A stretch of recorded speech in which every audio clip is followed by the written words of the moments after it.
Changers. You are now tuned in to the 93rd episode of the Game Changers Podcast. I am your co-host for today, Tyler. I'm sure you guys know me. So, yeah, I'm excited to be here. I'm here with the Game Changer. Yeah. A real life game changer. And I'm sitting next to a real life game changer, also a soon to be nurse. Yes. Shout out to you. Thank you. And let's get straight into it. First of all, how was your day, Tyler? First of all, new Game Changers. Yes, sir. Sorry, New I had to episode. add that in. Let's turn it up, man. You just turned it up with that, man. Let's turn it up here. New Game Changers podcast. I might add that audio somewhere. You feel me? I have to. Yeah, I like that. Wherever, Tyler. y'all like that? I like that. Yeah. So, what's been going on with you, Tyler? Tell the people what's been going on with you. Man, nothing much. Well, not really nothing much, a lot, which is really good, actually. So towards the end of my internship. So I am currently interning at Rush Hospital. So I am currently interning, shadowing, doing some hands-on work with some nurse practitioners and some doctors in the South Loop location. I've also been learning different techniques different types of techniques, like different injections. I've been learning how to do sutures, blood pressure, really important things to know going into the healthcare field. So it's been really amazing so far. I've learned so much. I've met so many people. I have networked, and it's just been an amazing opportunity. It's been a great summer so far. That's good, Tyler. I think I need help with my clavicle. You surgically fix my clavicle. I think ain't it right here? I think you're gonna need a bone surgeon for that. And my clavicle right here, though? No, I think your clavicle's right here. Right here? I don't know where the clavicle is, Tyler. I'm joking. I do want to turn it up today, but man, it's been so much going on in the world, Tyler. Yeah. It's been so much going on, and I don't think, as much as I want to, I don't think today gonna be a real turn up podcast. We gonna have difficult conversations. Yeah. We gonna have necessary conversations also, because we not also here to change the game. Even though this is mainly a sports and entertainment podcast, like sometimes we gotta get real. Yeah, some real stuff is happening in the world, and we gotta talk about it.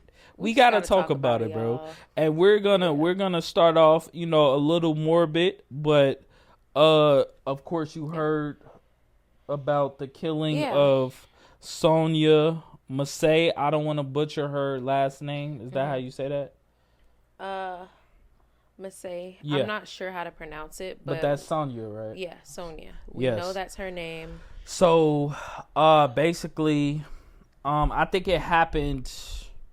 This happened about 2 weeks ago, I think. The body cam just came out a few days ago. Yeah. So basically what we're talking about is a 36-year-old woman in Illinois, called Springfield, Illinois, called the police, and she was calling because she seen a prowler. So a prowler is pretty much somebody that is around your house, or like a possible intruder. You feel me? So called them up. They came to the door, said what's going on, what was going on, and I think one of the first things she said is, "Don't hurt me." So let's start there, okay? I can give y'all the short story. They come in. Basically, she ends up getting shot in the face, and now the guy is in jail facing life in prison. But I want to start there, Tyler. She says, "Don't hurt me," and the police officer says, "Why would we hurt you? You called us to help you." Why do you think she would say that, Tyler? First of all, I just want to say I'm devastated. I'm completely devastated. This entire situation is just an example of, it puts on full display just how much our society is deteriorating and just how depraved and just how much there is a devalue of human life in the hands of the people who are meant to protect us and uphold the law. And this was the exact opposite of it. It's honestly it's extremely just infuriating. I'm angry. I'm sad. I'm devastated. This is horrible. This should not have happened. At all. But this was straight murder. Murder. It was. Not Tyler, but I beg the question is, why do you think she would say don't hurt me as soon as the police come? And she called them. Because she knows, I think she knows what we all know, that policemen use excessive force. Mm-hmm. And we know... Especially against black people. So I think she was aware of that. And also it was mentioned that she did have mental health issues. Really? She did. I was reading an article earlier today. You can honestly see that throughout the video. Like, I've watched this video probably more than I would like. Than I would like to see, because of course I'm watching to analyze everything, but I'm watching over and over someone get murdered. And I'm thinking to myself, what does that do to my mental? But as far as her mental health, you can kind of see that as she was on the couch looking for her cards. Yeah. You get what I'm saying? Like, she was looking for her ID to show the police. And honestly, for me, it was hard for me to watch. Mm-hmm. I don't even really think I made it through it completely. Even though I did watch it, it was so hard to watch. So I couldn't watch it over and over again, because me as a black woman, it's just, it hurts on the inside. Yeah. And so it's just, honestly, this is just, it's horrible. It's like these things, they keep happening, right? And so let's get into the why. The excessive force, she was literally a pot of boiling water. A pot of boiling water was considered a threat. And the woman that was holding it was considered a threat as well to them, to the police officers. So it's like, okay, at some point we just have to stop and be like, okay, what caused this, and how do we really change this thing? First, taking accountability. The police, the whole precinct, or his boss, the officer, his entire police, station, and the sheriff, or not the sheriff, but the chief of police, basically said, this is not a reflection of our practices. That was mentioned in an article by CNN. They went out on the defensive, even though they do acknowledge that it was excessive force used, and there was nothing to justify what he did. There was nothing at all. No threat at all. Nothing at all. He said she charged me threat at all with some boiling water. No, she did not. And that's why I want to break it down layer by layer. And layer by layer, if we really want to break it down, what he could have done is they could have stepped back. That's one small thing that could have changed the outcome of this. Let's say when she had the pot of boiling, when she had it in her hands, the police officers, they should have stepped back if they really felt like she was that much of a threat. But you go to the most extreme thing. He could have used his taser. He didn't. Shot this woman in the head. A gun. A fully loaded gun. I'm glad that you brought up that point, Tyler. A taser. I didn't even think about that. A taser. I'm thinking, because you said the police station just said this does not reflect what we like to do, or our training, or what we or just whatever. But each police officer should be trained to de-escalate a situation without pulling out their weapon. They should use every other measure. One of the police officers told her, hey, go to the stove, turn off the fire. We don't want nothing burning up in here. So she goes to the stove, turn off the fire, take the boiling pot off the stove, and get ready to do something with it. And he said something. I forgot what he said. She said what she did was he said, "Put it down." Mm-hmm. Didn't he? No. Or he said something, and she was like, "I'll rebuke you in the name of Jesus." So this is why I don't really like when white people try to deflect the conversation when we discuss is certain things in our culture that y'all would not understand. If that was a black police officer, he would have immediately understood the rebuke you in the name of Jesus. Because that's what she said twice. I rebuke you in the name of Jesus. I rebuke you in the name of Jesus. He was like, you better effing not or I will shoot you in the face. That response, that's crazy. That response just confused me. Because how can you, honestly, I'm wondering about the officer's intelligence. But don't what I'm understand, saying, Tyler, they don't have that type of comprehension of our culture. So he thinking, it's not even a cultural thing. It's just a religious thing. I mean, obviously I don't necessarily know about necessarily what religion she is, but I know she invoked the name of Jesus. Yeah. So we've heard, I rebuke you in the name of Jesus a whole bunch of times. That means that she sensed that something was off. Yeah. She sensed that something was off and she wanted to stop it. She saw that something was wrong and that's just how she responded. Yeah, so I rebuke you in the name of Jesus. You better effing not. He pulls out the gun.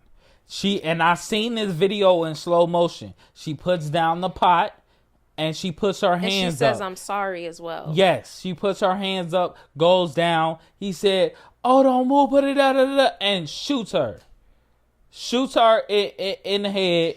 She didn't charge him at all. She went to the floor. She did not charge this man at all. She went to the floor and he shot her in the head, bro. It don't make no sense. First of all, these are two grown men versus a woman, bro. You telling me you can't de-escalate this situation? Let's say if she was charging at you with some boiling hot water. You telling me two men cannot de-escalate a situation without using a deadly gun? Water versus a gun? I can tell you what it is. Bro. It's depravity. It's moral corruption. Mm-hmm. Depravity. You using big words. Tell me what that means. Morally corrupt. Okay, morally corrupt. Okay. Morals, right and wrong. Mm-hmm. Right and wrong. That's what depravity means? Yes. Okay. It's being morally corrupt. This man has reached a point to where he's so comfortable with just shooting this woman because he does not care about human life.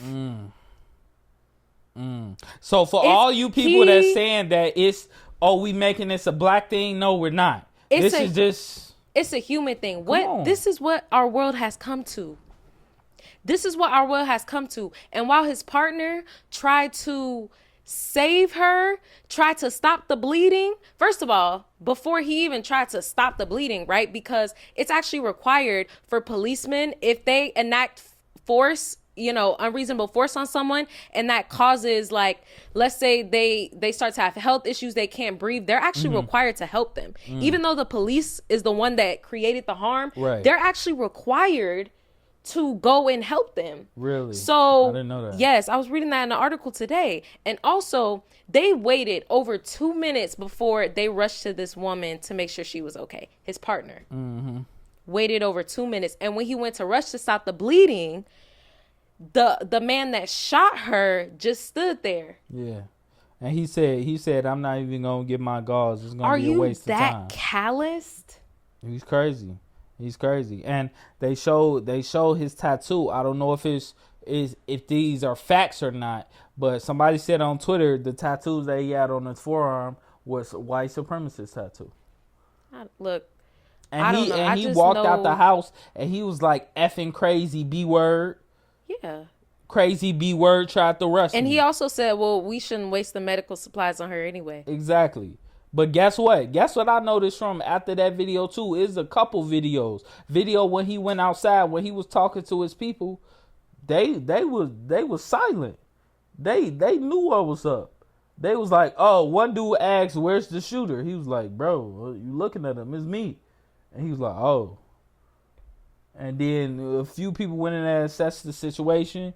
He was really, it seemed like he was really talking to himself out there, because the dudes was looking around like, mumbling, like, no, he in trouble. No, he finna, man, give this man a chamber, bro. I'm tired of seeing this. I'm not trying to make this a black levels, thing, bro. Words cannot even describe how horrendous this was and what this man did. Yeah. I'm not even trying to make this a black thing, bro, but I'm tired of seeing us, you feel me, being treated like this, bro. I instantly thought of my mom. Wait, hold on, Tyler. I instantly thought of my mom, because it's like, you know, my dad be traveling sometimes for work, and you and Timothy be in the city for work. So just imagine that my mom see somebody snooping around her garbage, call the police, and she looking for the police to come and help her. Not the police. We get a call that our mom being shot by the police. And on you that get what note, I'm saying? And on that note, this is why people are so locked in on their constitutional right to bear arms. Bro, this is why people are so staunch on that, and they're so this is why people keep their guns with them. I'm getting me a gun for this reason. They don't. It's such a lack of. There's such a public distrust that is so. It's getting worse and worse and worse. People, they're not gonna call the police. They're gonna use their own gun, and they're gonna defend themselves. Exactly. Because of this right here. Because of this situation right here. Yeah, we ain't putting too much trust in the police no more, because it's like they doing this. Who is really out here to protect and serve? Y'all say, oh, that's not all of us, and I believe that, but it doesn't look like that, bro. I get that it's social media and it's plastered everywhere. All the news channels is posting it, but they're posting it for a reason. He shot her in the face over some water, bro. I don't care if it was boiling hot or not. Y'all should have the training to de-escalate anything. If you see a gun, then pull out a gun. If I see no gun, an old lady in a nightgown, in a night robe, in a hair bonnet, bro. She was no threat at all, bro. That's what I'm saying. This man knife, it was no something nothing wrong with him. Yeah, his mind is warped. This is stuff. This is the fact that this is real life is becoming more common is so alarming, and everybody should be just scared, right? Not scared, but everybody should see this for what it really is and see where the world is going. Yep. See, we need to look at this moment right now and say, just look at how alarming this is. This is what we're seeing right now. This is stuff you see in movies, people killing other people. Mm-hmm. This is what you see in dystopian movies. When worlds end, when countries collapse. This is what we see. Everyone is so scared. He was so fearful. And he was such just a horrible human being on the inside. You devalue life so much, the lives of others, and you're so selfish. You're only thinking about yourself that you now become paranoid. And now in your head, he's creating this scenario to where he thinks that she's trying to hurt her. Mm-hmm. He's imagining things that is not there. That is the definition of delusion. Okay. When you try to imagine things, when you think that something is real, but it's not.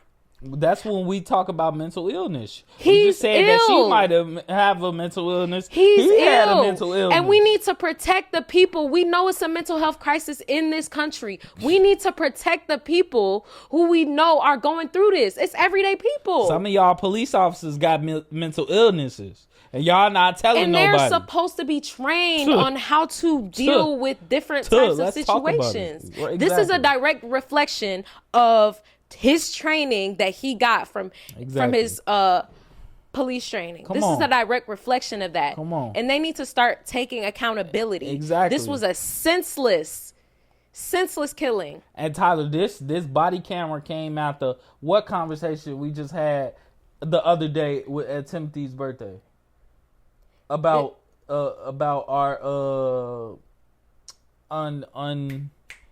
unpopular takes on things. Remember? Yeah. And what did I say? You said you believe that all people who every person that is killed by the police, I believe. Every policeman. Yes, every white police officer that kills a black person should get the death penalty instantly. That might be a super crazy unpopular take, but it should be no trial, no nothing. No day in court, no nothing. Because you pledged to serve and protect the people and you killed the person for no reason. I'm not talking about you killing the person in a shootout. I'm not talking about you killing the person because it was probable cause. There was no probable cause. He tried to make it seem like it was some evidence on the floor. Like, she charged me with the pot. That's why you see all this water. Come on, bro. Come on. How stupid do you sound? How stupid do you think we are? Oh. Come on, man. Very. But they the ones that are. But anyway. And get this. The father didn't find out until the rest of most people found out. See, what they told the father was, and this is how I know that they corrupt. Mm-hmm. This is how I know that they liars. Yeah. And this is something that they routinely do. Mm-hmm. God knows how many other cases that they try to sweep under the rug and do some shady stuff with. What they did with the father was he thought initially that she died from a perpetrator coming in. Oh my Who told him those lies? Take a wild guess. The popo. Take a wild guess. I'm telling you guys, you need to look this up for yourselves. This is what the father thought. Oh my gosh. They really thought that they would get away with that. That's crazy, Tyler. That is absolutely crazy. That is what depravity does to you. It makes you think that you could do these things and get away with it. You feel emboldened to lie to people, to try to spin the story. Mm-hmm. But what's done in the dark will always come to light. And we have those, thank God that we have those body cams for accountability. And he's pleading not guilty. Yeah. Send that man to the chamber. Bring back the gas chambers. Gas him up. No, I don't think. Gas him up. No, I don't think we should. This is how we're not barbaric. No, I know we're not barbaric, Tyler, but there's barbarians doing barbaric stuff, Tyler. He will, but you don't fight evil with evil. No, I know that, Tyler, but I'm just saying. That's not how we gonna win. What we gonna win is they're gonna, because literally every single expert that's looking at this case is saying this man was completely wrong. Mm-hmm. He murdered her in cold blood. There is no gray area here. This is not one of those, what they tried to do with George Floyd. This is not one of those. There is no gray area. It's clear what he did, and justice will be served. It will be. Yeah. It will be. Yeah, and I also think that another thing, maybe, so let's not take it to a crazy extreme like I just did with the chamber. Okay, how about this? Every time that happens, everyone on the force has to be retrained. Because it's, like you said, it's a reflection of their training. They need to be trained. And I think every person that goes through that police academy training needs to go through rigorous psychological testing. Oh, yeah, rigorous. For sure. For sure. Check all their tattoos. Check for Nazi tattoos, white supremacist tattoos, KKK tattoos, anything that shows and this man, some type of crazy mental health. And this man got DUIs genocide in the past. Type groups. You feel me? DUIs. This guy got DUIs in the past. Jumping from precinct to precinct. Can't even have a stable job. I seen that. I think he got fired from one. He resigned from another job. He been bouncing from police force to police force. So, y'all should have seen the signs. I'm not only going to put it on him. I'm going to put it on the police chief. I'm going to put it on that department. Absolutely. Change some stuff around, bro. change some stuff around. And it speaking of changing some stuff around, let's move on. Kamala Harris. Let's move on to someone a little bit more lighter. Lord. Joe Biden has resigned his position as running for president for the next 4 years, and he has endorsed Kamala Harris to be the Democratic presidential nominee. What do you think, Tyler? I have lots of thoughts. Tell us your thoughts. I brought her on here so she can give us, the thoughts. I'm going to give you my thoughts real quick. I'm going to let you think real quick. Okay. I'm going to give you my thoughts. And I'm going to look this up while you talking. But it's been let me not go straight to this. So, Kamala Harris is such a upgrade than Joe Biden, in my opinion, just based off of age alone. You feel me? Joe Biden, he's getting old. He just had COVID. I don't want him passing away in office and then Kamala Harris by default will already be president. So he's just expediting the process, just giving up the race. He did a great thing for not only himself but the country. So I clap it up for Joe Biden. Kamala Harris, she already started campaigning. She already started raising a lot of money. I seen a report where Donald Trump is trying to halt the funds from Joe Biden sending his campaign money to Kamala Harris because that would just add on millions of dollars. I don't know if you can do that or not, but seems pretty right to me. But is Kamala Harris right to be the president for this country? And that's a good question.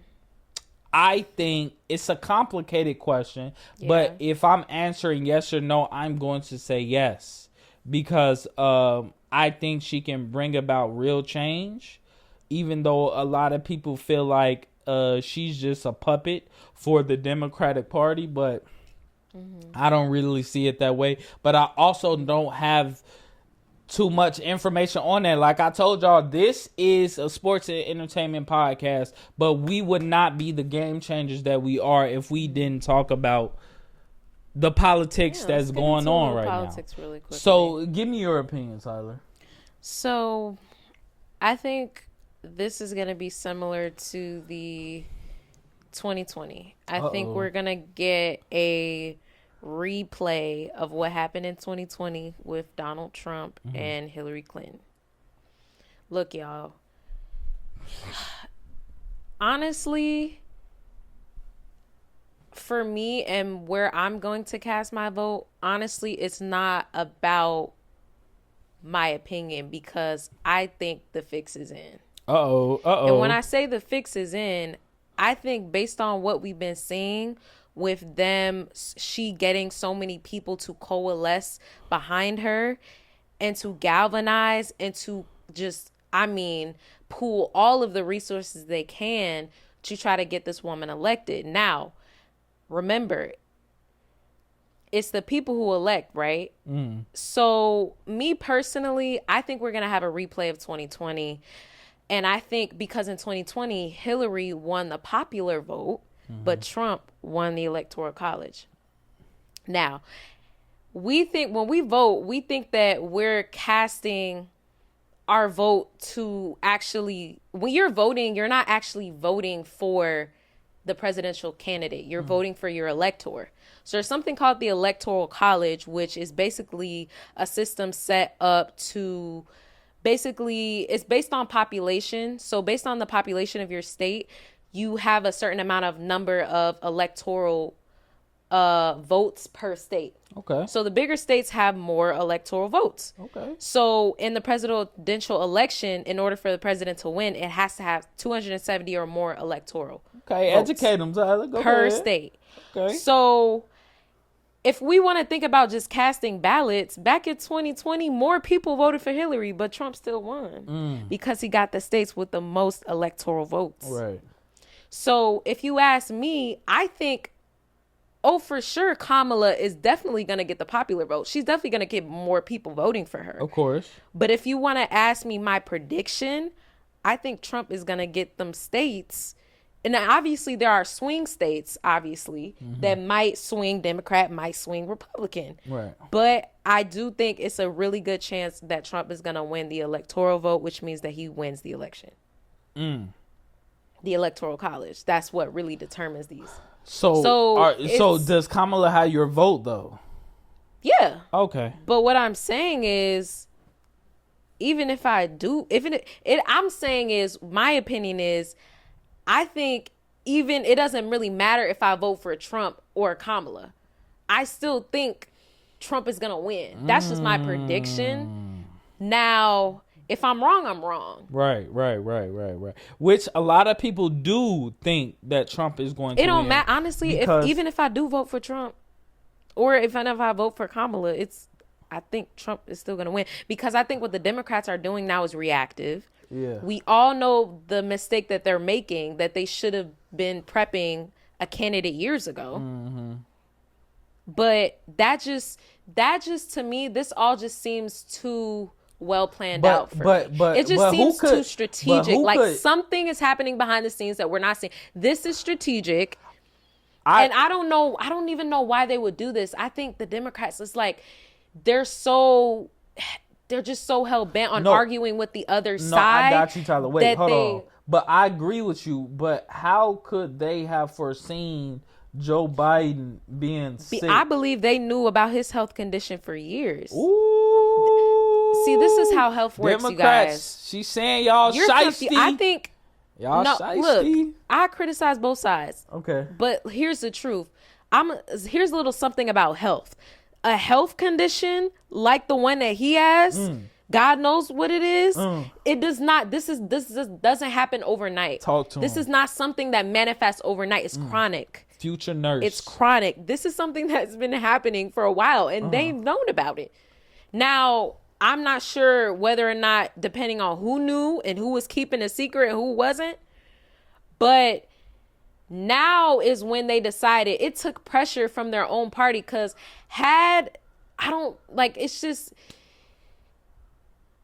it's too planned out. It's like something's going on that we don't see. And I think that, like I said, I'm just going to stand on what I said. I think she will get the most votes, because I do think overwhelmingly overall in this country, it depends on how many people, like I said, the electoral college, it depends on how many people believe in one side more. Are their ideologies more with the right or the left? And where are those people located? Okay, so the right or the left ideologies, I believe, like big states, right? Like Texas, Florida, Chicago, New York. The only ideology that I agree with the Republican side is the immigration aspect. Yeah. And the reason I don't like that is because they're allowing immigrants, especially in the city of Chicago, illegal immigrants in, and they're giving them money, they're giving them places to stay, they're giving them work. But we have homeless people here, we have people in need. You spending millions of dollars on these immigrants, but not spending millions of dollars on, you feel me, people that actually need it in these lower income communities in this country. Look, especially for black people. I'm always root for black people, but like I feel like we need the most help. Look, we all know the system is broken. We know this. Yeah. But we also do know that, and here's something that I think will happen, speaking on the whole illegal immigration, I do think that this is something that all people, black, white, are mostly like against them, coming through the southern border. I think most people want the borders to be more secure. But what I also think is if Trump gets into office, all I know is there is going to be a mass deportation of illegal immigrants in this get country. them out of there. Get them out of there. I know that for a fact. Get them out of there, man. You feel me? I'm pro human, but I'm also I know that for a pro fact. doing the right thing. And honestly, if you want me to be honest, that's the reason why I said I don't really think it really matters who I vote for, because I'm not going to sit on the couch. I'm not advocating for that. Absolutely not. You should get up and vote. But what I'm saying is the reason why I don't think mine is going to necessarily make that much of a sway is because I think Kamala's going to win the popular and Trump's going to win the electoral. And I think the reason why I say this, honestly, I have such an aversion to politics right now because it's so bifurcated, it's so separated. Everyone is just so divided on these things, and they're just so dogmatic and aggressive about it. And honestly, I have an aversion to that entire thing. And I just think, well, this is my prediction. Now I'm gonna go out and vote, but this is what I think is gonna happen. And this is a phenomenon, honestly. I've been thinking about, this is something that is really interesting. It's a phenomenon that a lot of more black men are supporting Trump. Why do you think that is? I have a question for you, Game Changer. Why do you think more black men, more than ever, are siding with Trump and supporting him? Okay, so I think just by listening to the streets, seeing what they saying, I'm not one of those black men that are pro-Trump, but I think we have a brother that's pro-Trump. I can neither confirm nor deny. I can neither confirm nor deny, okay? If you're watching this, I can neither confirm nor deny. You should have heard her when that Democrat lady came to church, remember? Oh, yeah. No, the lady that was talking to the graduates. Yeah. Yeah. Well, she said a lot of really good stuff, but we know that a lot of people, and honestly, if I'm being honest, a lot of people think, oh, like he's such a threat to democracy and all of these things. Honestly, I don't think it's going to be as bad as what they're saying. Mm-hmm. I don't think it's going to be as bad as what they're saying. I think they are blowing it out of proportion. Do I agree with everything he does? No. I think honestly, it's really conflicting. Like, I've been hearing a lot of reports about Project 2025. Honestly, I recently just read up on it. And honestly, I'm conflicted on whether or not his administration will endorse this or not, because they didn't even create it. Because exactly. And he just is he's disavowing any allegiance to it. He's not saying that he supports this at all. He's completely denouncing it. He is not saying that he's connected with Project 2025 in any way. Obviously, the people supporting him and are coming with him are far more conservative. Mm-hmm. And so I do think we're going to see a lot of more regulation and lockdown on reproductive rights, and which we know is an ongoing, really, really divisive thing that's happening right now. So I think we're going to be seeing a lot of that. So, but let me go back to your question of black men supporting Trump. Yes. So I think one thing is the money. People think that they just gonna get richer, but if you're not already rich, you're not really gonna be affected by what Donald Trump is trying to do, because he's trying to make the richer, and basically the poorer. Like, eventually, there's gonna be no middle class. It's just gonna be either you got it or you don't. I think also, hold on, black men, it's just. I don't want to speak for all black men, but I've heard some people say that they don't think America is ready to have a woman, let alone a black woman, in the White House. And they say, on a misogynist tip, they get into the bag of women are emotional, they lead with emotion. Kamala, she's put a lot of black men away for marijuana crimes because she used to be a prosecutor. Mm-hmm. You feel me? So, like, she is just having a black woman, and forget black, having a woman in office, it's not going to fare well for the country. You feel me? As far as people disputing her even being black. I've seen that come up a lot. You feel me? I'm not saying that's coming up from mainly black people, but it's just like, I don't think a lot of people, not me, a lot of people don't think the country is ready for a black woman to be president. I think that's just a couple of things I've been hearing from black men.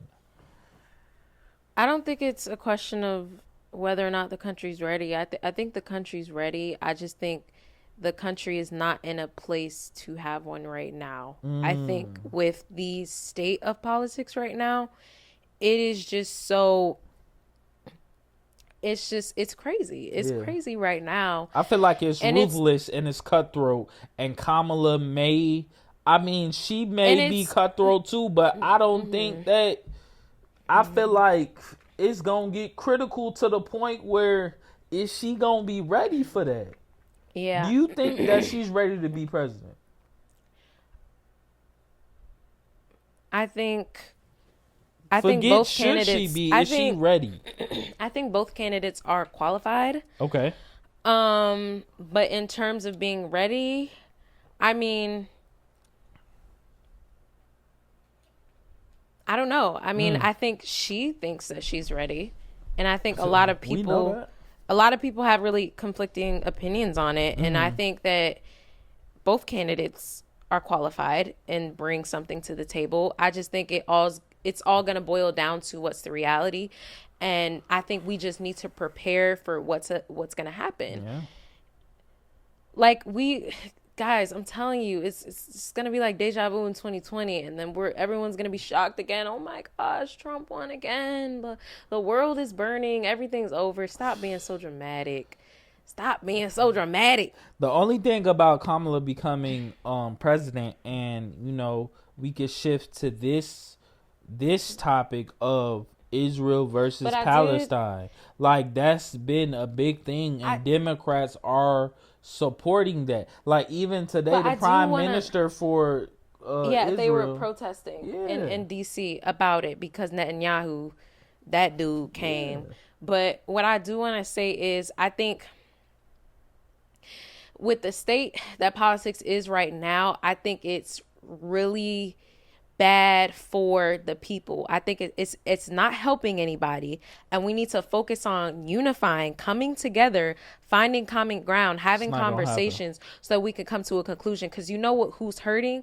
Communities, marginalized communities, Black people, Asian people, Latino people in this country. But that's not gonna happen anytime veterans soon. Like, you said it yourself, it's too much division. We need to stop allowing the pomp and circumstance of the one time every 4-year presidential election. And we need to start digging into what's happening on a local level. We need to look at the microcosms that occur in our community, because the reason why we are to this place is because of little things. It's small things.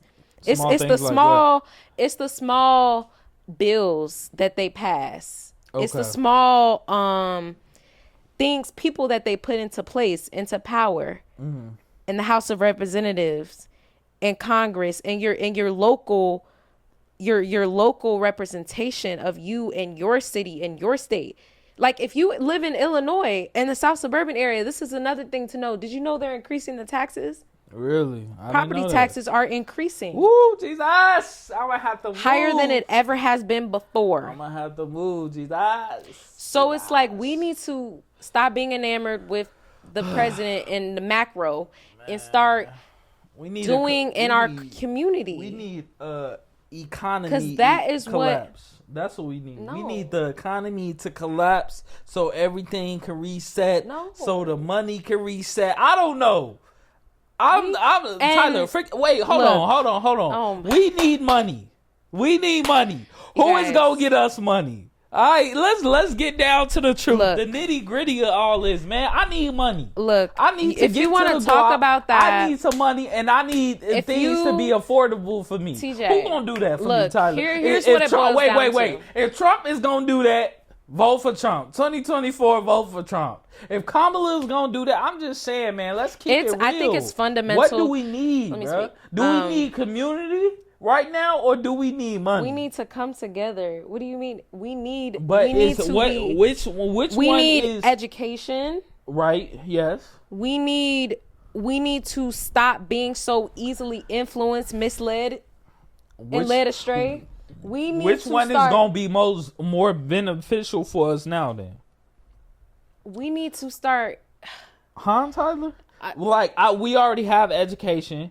Like of course we need to build our community, but this is a lot. Like it's a lot. lot. So but Tyler, hold on. We're broad, but honestly, we need to. Tyler, wait. But community, we're trying to build a community with everyone, but that's not gonna break anytime soon. These white people, they standing with hoodies and masks on and Proud Boys and walking through with the American flag on their chest, and then we got a whole another group of people, immigrants. We just talked about the immigrants. We got a whole another group of people that wait. Hold on, Tyler. Hold on, because it's too much negative out here. And I need to get to the world is Don't evil. You need money, Tyler? Don't you need money? I'm talking about money right now. Doesn't everybody? Yes. But when you allow that to corrupt you. I'm not talking about corruption. I'm talking about feeding my family. Yes. You just said that the property taxes is going up. The taxes is going up where we live. And when I'm saying that to wake you up to what's happening in your state, in your community. That's why I brought that up. Okay, so tell me how can we help with that? Because I'm just getting emotional on this, man. I don't like it. I don't like what's going on, man. It's two sides to this. Two sides that you're the side that wants to have the conversation, and I'm the side that wants to just get things done. How can we get things done? That's what I want to know. Go ahead. So we can get things done by, first of all, coming together, addressing needs in your neighborhood, addressing needs. And this, you guys, I'm not talking about becoming, quitting, becoming your job and becoming a philanthropist and doing all of these things. I'm just saying, in your daily job, what can you do to mentorship? You can mentor some kids. You could do something to enrich your community. Do something. How can you get involved politically? How can you serve? How can you do those things? But also, I know that at the end of the day, what comes first is feeding you and your family. At the end of the day, and that's not selfish. But that's reality. Yeah. At the end of the day, you gonna do what you have to do to feed you and your family. Yeah. So that comes first. But the problem comes in is when people don't think outside of that, and they don't think that they have to do anything else, or they don't think that they don't have to serve in any other way. That makes sense. Because it could be as small as you don't have to. I'm not talking about getting involved politically. You don't have to go and try to get into policy and start working in public health and do all those things. No, maybe it's as simple as what you're doing, serving in the church, male mentoring, helping these next generation of young men who's gonna be the politicians and everything, who need mentorship. And that's the microcosm. If we want to get to the root, it's the family, it's the men.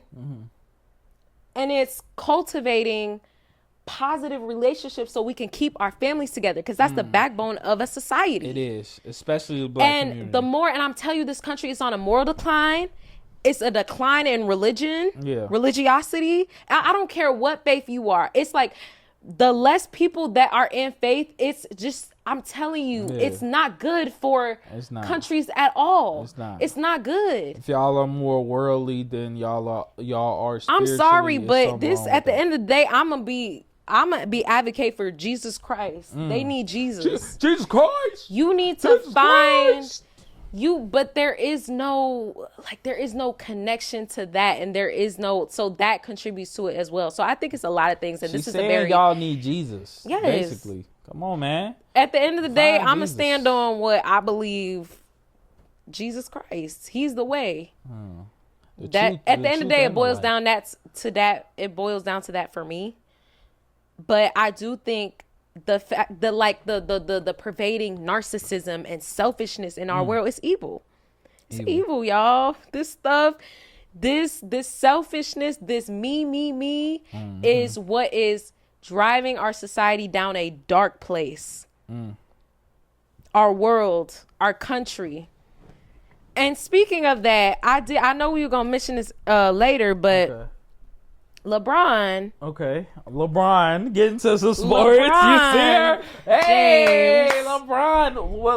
What about LeBron? He's carrying the U.S. flag. Yes. Representing the U.S. in the Olympics for basketball. So not only for basketball, he's carrying it for the whole country. Yes. In sports. Now, was this the same LeBron James that was bending a knee during was kneeling during the national anthem? Was this the same? Are y'all seeing what I'm like? That's instantly what my mind went to. I'm just saying. No, I got you. Is this the same? This is the same one that took a knee, right? No, not took a knee. Because something happened while they was in the bubble and they stopped playing. So they stopped coming out with they stopped. So he's never taken a knee. I don't think he has. I think they stopped being. I think they sat down during the national anthem, but even that. Yeah, I'm just saying, is that they not protest this country before during the bubble? I think that's what you're talking about. Yes, I'm just saying, doesn't it seem contradictory? I don't have an agenda while saying this, so don't think, I'm trying to advocate. No, I'm just saying. Think about it. They did. After kneeling during the national anthem at open night NBA bubble, LeBron James dedicated the coordinated social justice demonstration to former quarterback Colin Kaepernick. So he did. Yes. He did kneel. Okay. So the same man that's gonna be holding the U.S. flag representing us across seas kneeled during the national anthem. So I'm just saying, think about that. No, I'm just saying, just think about that. What do you think about that? Do you think that's contradictory? No, because it was situational. I mean, something was going on. I forgot what was going on at the moment, but they was thinking about canceling things. I think it was George Floyd. Was it? Would he kneel? It might have been. Look. So you think he's contradicting himself, but because Nick Young, I think it's a little hypocritical. A former NBA player just tweeted something about it's that. It's hypocritical. He was like, Sonya should be alive at like something.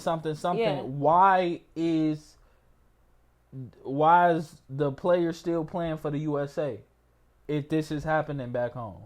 So that's what he was basically saying. Yeah, and I'm just thinking it's an inconsistency. Mm-hmm. So when I look at people, I look at their character, and I look at character. A person with upstanding integrity and character has consistency in what they do. Right.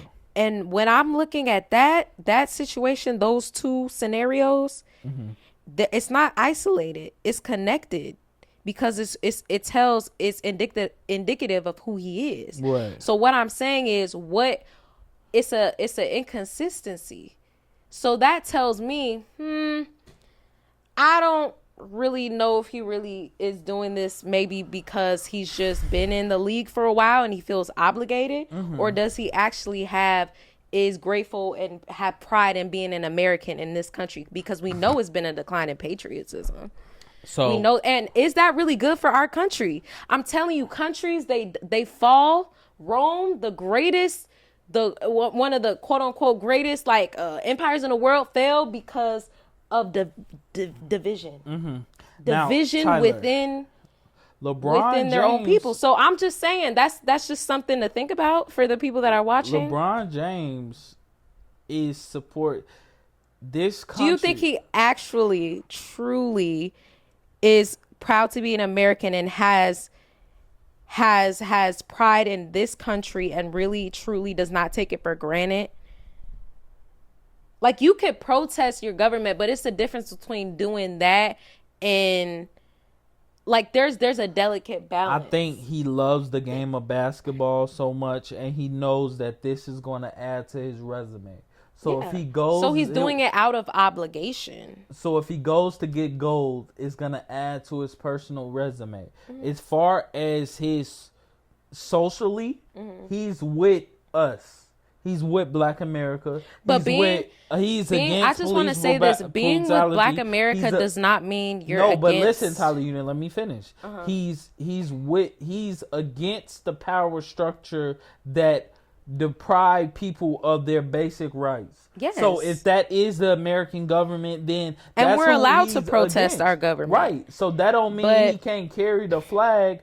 And I feel like he's carrying the flag for his team and the people that's competing, not necessarily for the United States itself, even though that's who they're representing.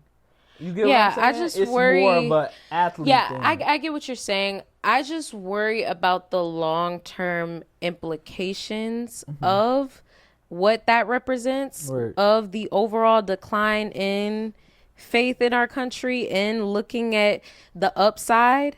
I think I'm just worrying about what is the long-term impact of that way of thinking of, this country is, just negatively talking about this country and, Oh, so you don't think we should do that? No, I think you should criticize it, and I think you're well within your rights. But I also think that there should be an appreciation there, and I don't think there's a balance of that. I think most people just he was kneeling for the discrimination, police brutality, all that, and also supporting Colin Kaepernick because he did it first. Yeah. So they all knelt during the national anthem. Yeah, I just think it more so of like what it symbolizes, and I just don't know. I think the kneeling, what it symbolizes. No, I think just what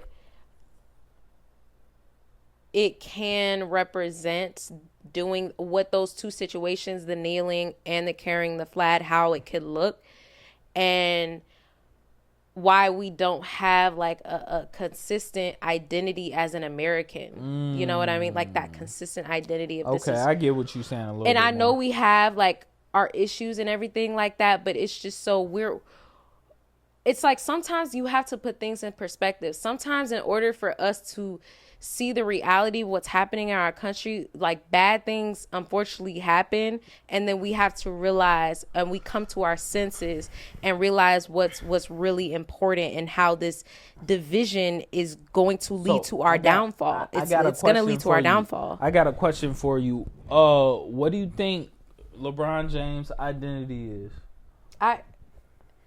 I don't want to make assumptions about the assumptions. Assume away. This is what we're here to do. I will say we're not only here to give y'all facts, opinions. We're also here to assume also. No, I'm not. I don't like to operate in that because assumption is the lowest form of knowledge. Ooh, talk to him. All you assumers out there. I will give my dad that credit. That is a quote from my dad. For real? Yeah. Shout out to Pops. But I'm going to assume, and I think I'm going to assume, you feel me? Assumptions are why we are where we are today. I'm going to be a little low for a second. Let me get a little low.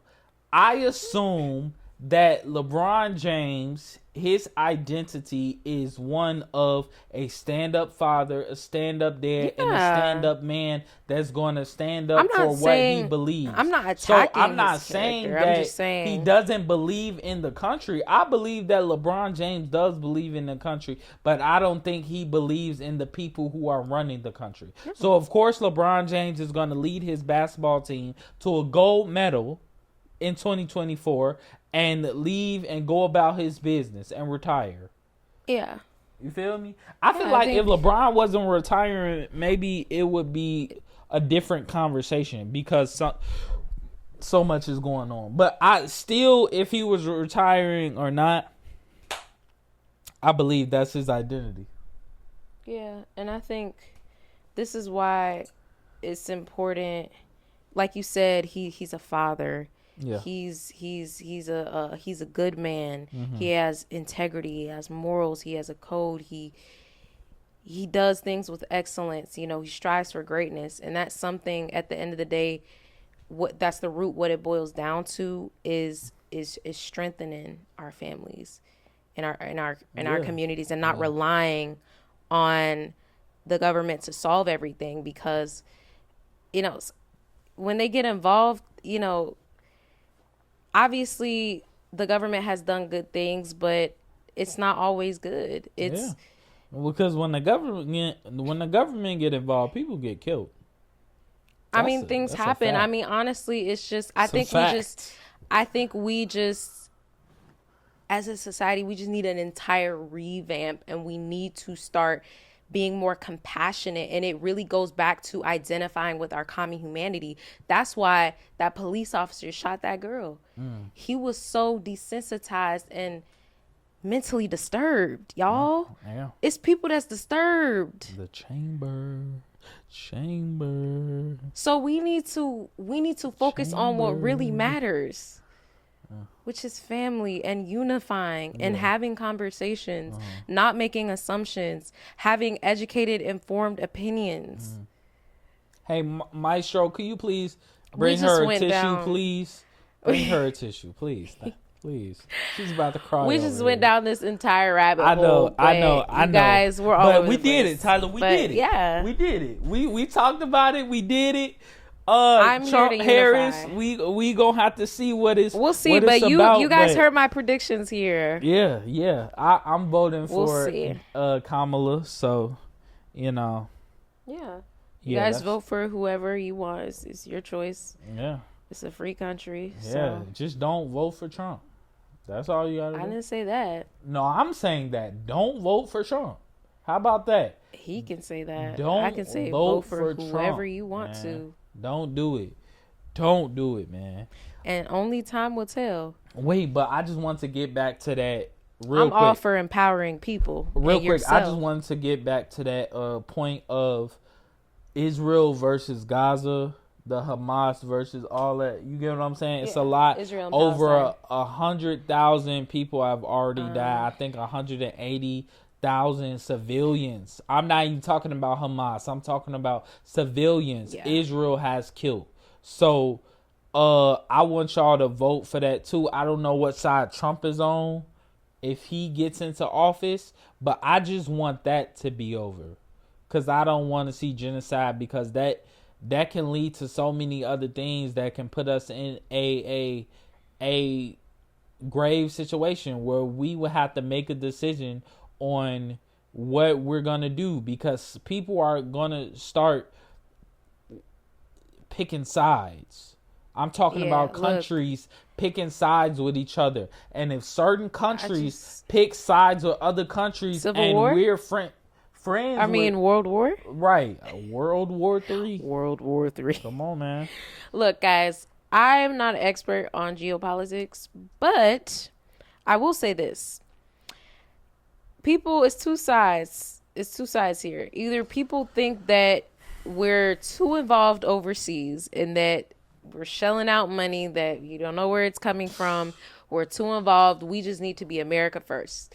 And then there's the other side of people who think, no, we are fighting for democracy and we need to be the global police, and that sort of traditional of America's supposed to save everyone idea. But here's what it boils down to, you guys. Be prepared. I would say be prepared. I encourage everyone to educate themselves on knowing how, not relying on one thing and not thinking that's not so far-fetched.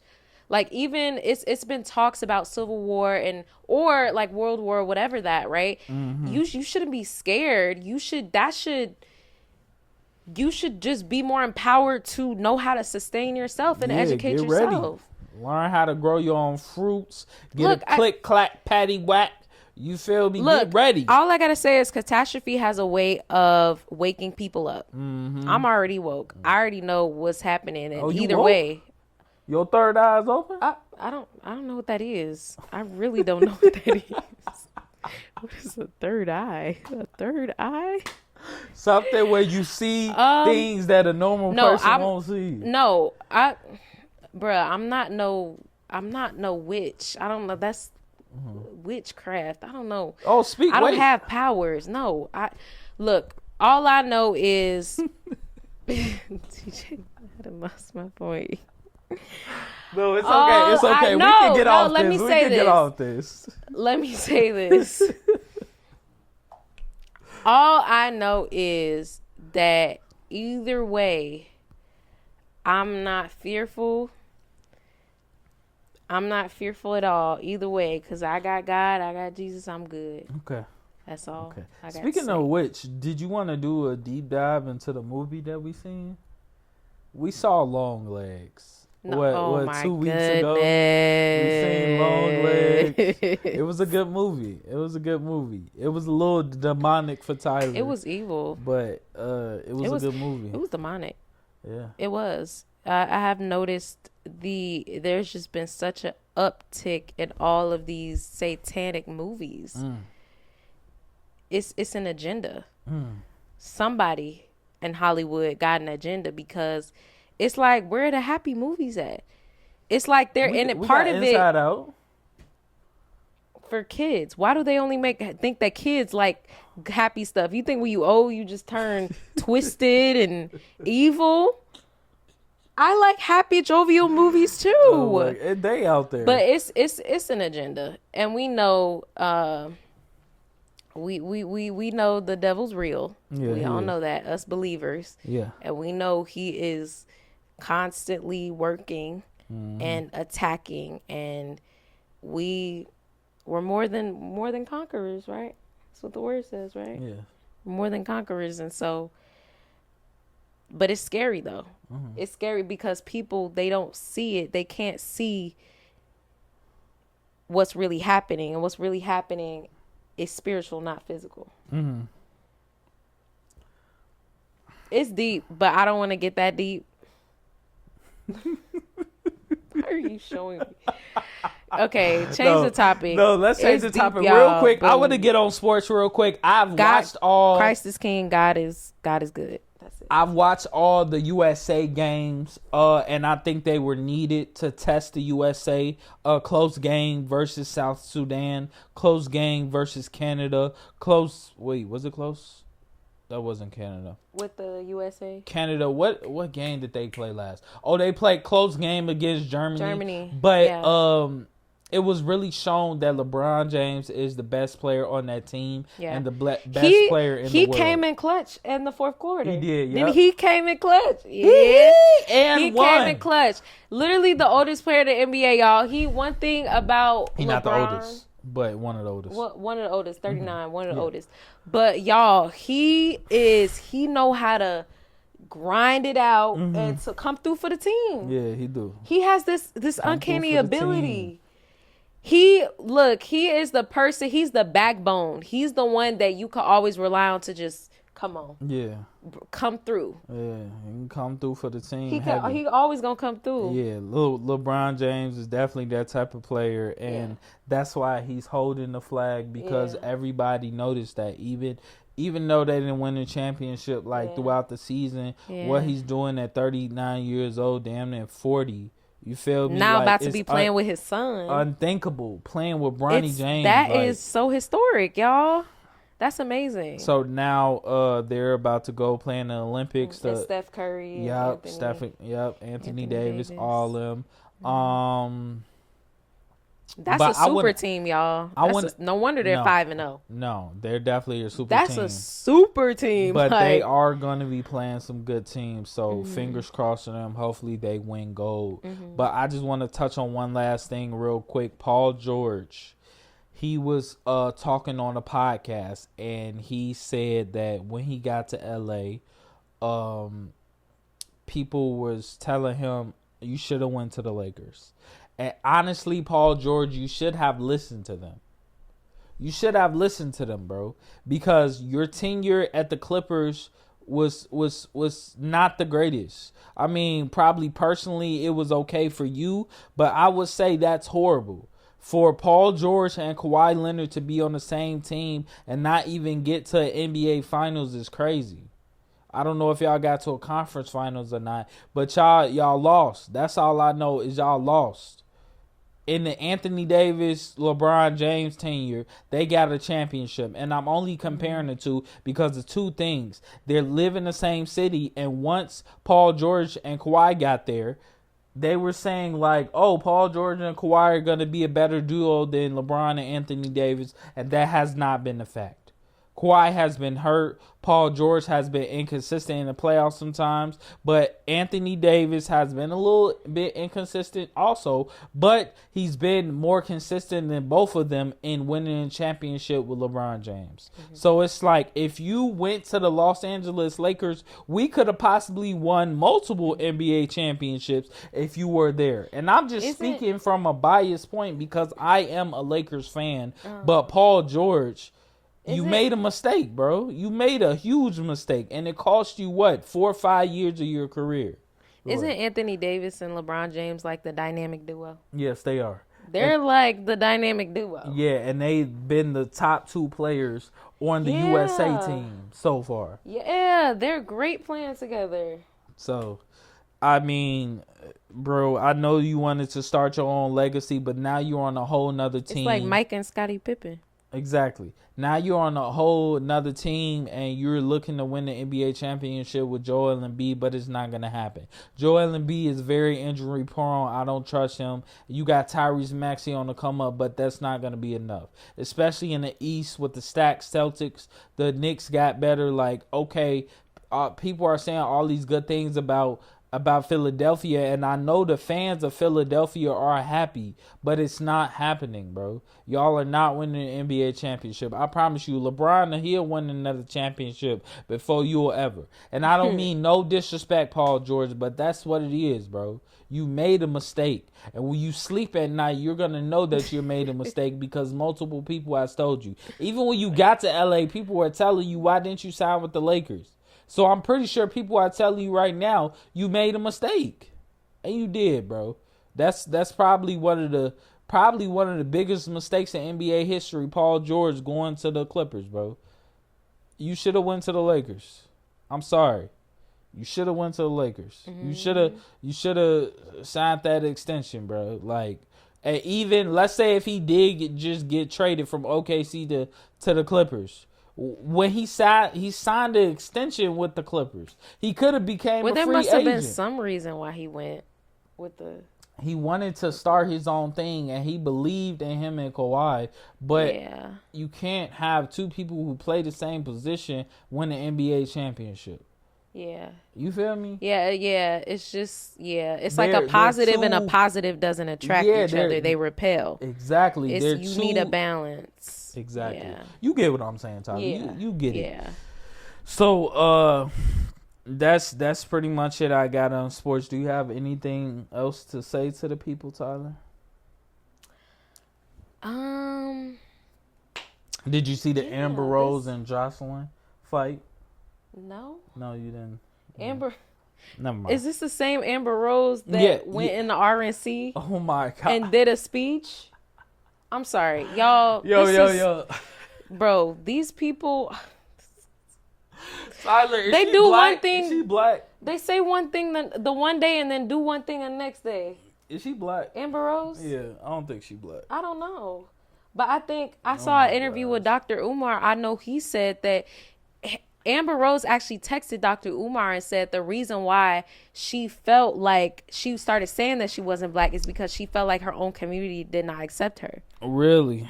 And so, he said that she felt like so many people was questioning it and she did not feel comfortable in her blackness.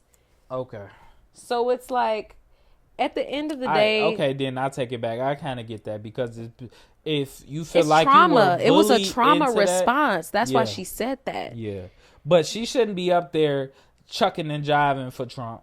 Wait, not she chucking and jiving for Trump one day and she fighting the next day. Exactly. No, but this is an old fight. This is old. So they just didn't release it at the time, but for some reason it got apparently leaked now. She went through some sort of deconstruction, whatever you want to phrase it, deconstruction. BBL? No, not BBL. Like when I say deconstruct, she's going through a change, right? So like she's changing. She's like, evolving, I guess you could say. Right. Yeah. From what she used to be and changing. You know, people, I do believe that people change. Yeah, she probably getting that AI BBL, you know, a step up. That's what you mean, right? BBLs are a plague on our society. BBLs are the most unnatural thing ever. Oh my gosh. Tell him, Tyler, tell him. No more BBLs. No more. Hey, they should not Trump, exist. Trump, if you make BBLs illegal, and since we're bouncing around here, you know what BBLs, if they inject the fat in the wrong area, you could get a blood clot and die instantly. Yeah. Stop it with this glamorization of getting these reconstructive surgeries. That's how DC on fly. Y'all don't know who you are. You don't know your identity. So you think if you get this one thing, it's going to make you feel better, but you're not getting to the root of the problem. You don't know who you are and you're not happy in yourself. Exactly. Talk to them. The grass ain't greener, baby. It ain't greener. There are no shortcuts in life. Greener. Them thighs ain't matching that booty, girl. You want the results. But you don't want to do the work it takes to get there. Come on now, get in the gym. Get your big ass. No, that's not what I'm saying. I'm talking. This is a life principle. It is. Don't even get me started. Don't get started. Don't get me started, y'all. I think we said it. It needs to be banned. Don't get it.